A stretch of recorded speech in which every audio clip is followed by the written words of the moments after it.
Hello everyone and welcome to today's online class for class 12. Let's take example of this chemical reaction.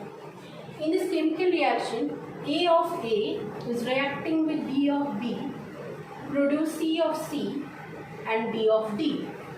Now, the concentration of A and B that has been taken to react with each other, and the concentration of C and D will be produced. A certain concentration of C or D will be produced.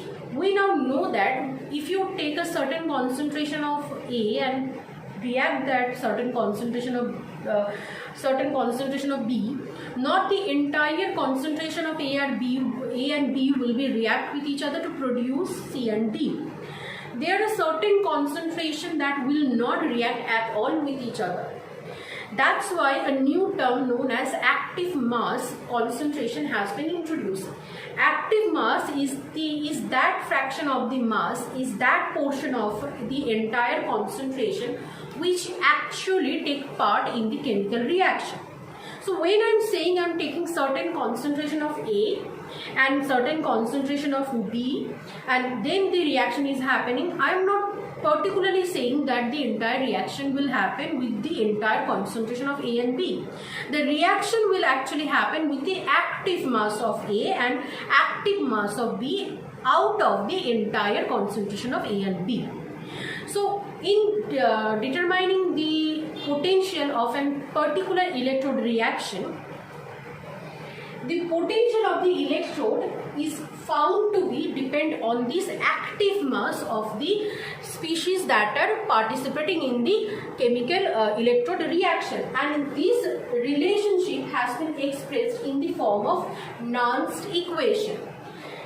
Scientists Nernst have studied chemical reactions that happen in electrode, and he found that in this type of particular chemical reaction, the electrode potential E of that electrode is related to the active masses of the species, reactant species and product species on the basis of this particular reaction.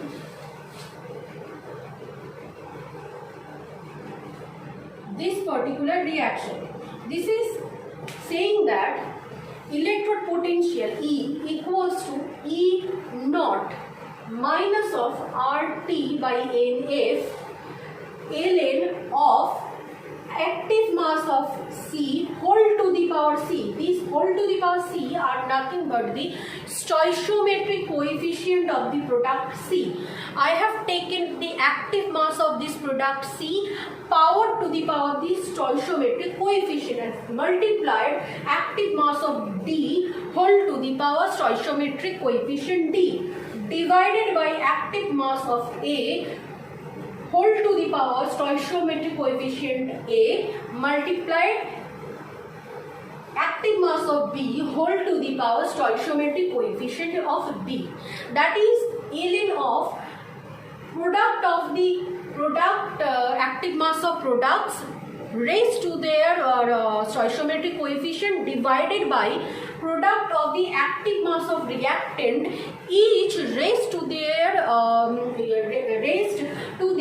stoichiometric coefficient. This is the Nernst equation that he constructed to relate the potential of an electrode with the potential of an electrode with the active masses of the substance that are participating in the electrode reaction.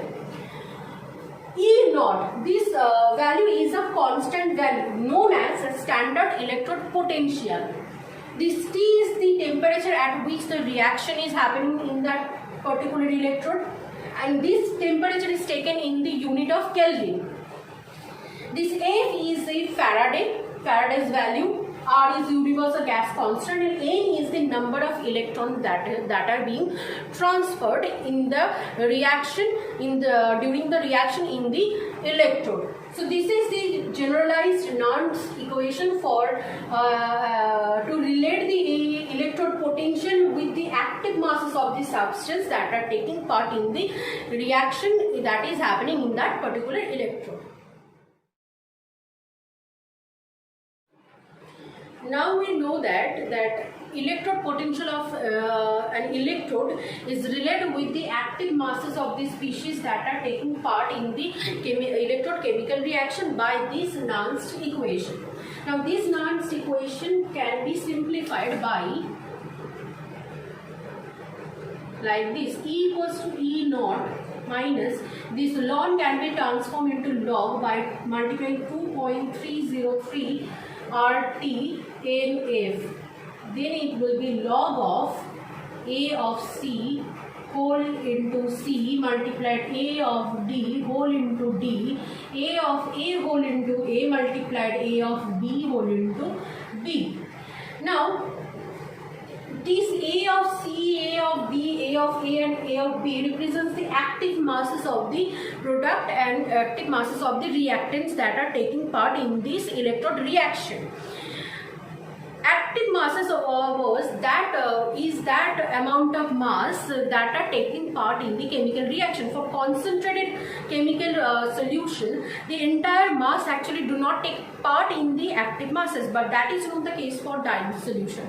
For very dilute solution, as the concentration of the species that are present are already in a very lower concentration, the entire concentration is found to be taking part in the reaction when they are extremely dilute, when they are in extremely dilute solution.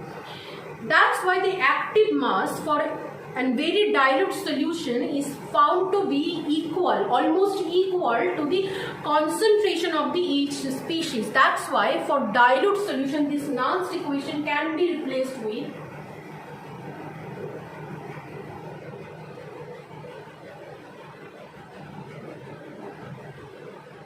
E equals to E naught minus 2.303 RT NF log of concentration of product C raised to the power stoichiometric coefficient C multiplied concentration of product D raised to the power stoichiometric coefficient D divided by concentration of reactant A raised to the power stoichiometric coefficient A multiplied with the concentration of reactant B raised to the power stoichiometric coefficient B.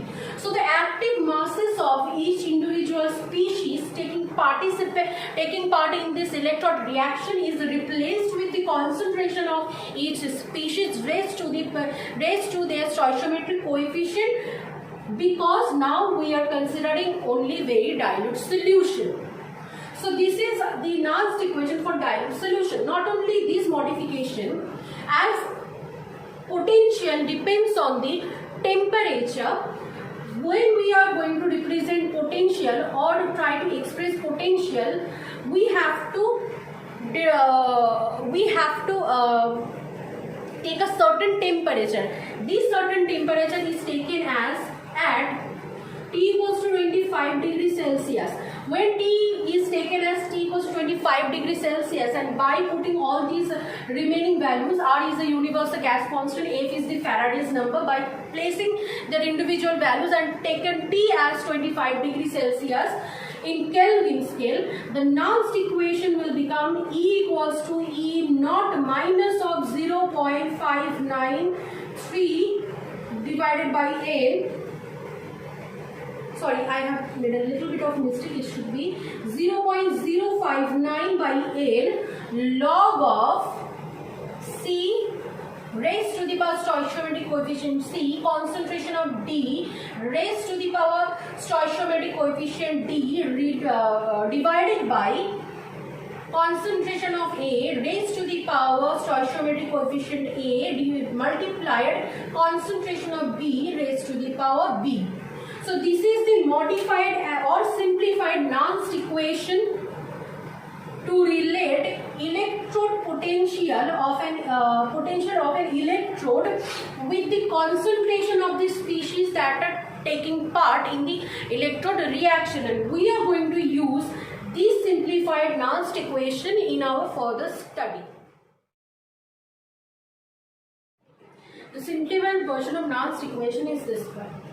This 0.05 value has been calculated when the temperature is taken as 25 degrees Celsius, and this concentration term, if we take as all the concentration term as a unity, in that case the entire equation, simplified equation, will be transformed into E equals to E naught minus 0.059 in log of 1 multiplied 1 to the power c multiplied 1 to the power d divided by 1 to the power a multiplied 1 to the power b will give 1. Now the value of log 1 is 0. So this entire value will be vanishing from this nonce equation, and it will be remain with this, that E equals to E naught. That is, when we are taking all the concentration term or all the activity term of the species that are taking part in the electrode reaction as a unity at 25 degrees Celsius temperature, that is, this condition is known as the standard condition. So the standard condition is that when we are taking all the activity term, concentration term, partial pressure term, all the activity term of the species that are participating in the electrode reaction as a unity, and taking the temperature of the reaction at 25 degrees Celsius, this condition is known as the standard condition. At this standard condition, the electrode potential of the electrode becomes equals to the standard electrode potential. This standard electrode potential is a characteristic of the particular electrode. When we are talking about potential of electrode and try to compare that with other, we know now that electrode potential of a same electrode vary with temperature, with the different concentration of the species that are taking part in the reaction. So we cannot actually compare them on the basis of just mere electrode potential, because this electrode potential changes with the change in concentration and the temperature. But now at standard condition, as we have standardized this entire concentration of this species and the temperature that vary the electrode, the potential that we will get will only depend on the electrode itself. Now we can compare the potential of electrode with one another very precisely. That was our main goal, to actually compare the potentials of different electrode, whether they will facilitate a certain type of reaction, or if they do facilitate, at how much extent they will facilitate that particular chemical reaction. That can only be compared on the basis of standard electrode potential, because this one only depends on the electrode nature. This is the basic definition of standard electrode potential, and this is why when we are doing comparison of the potential between electrodes, we do not compare them on the basis of electrode potential. In fact, we compare the potential of electrode on the basis of their standard electrode potential, that is on the basis of E naught.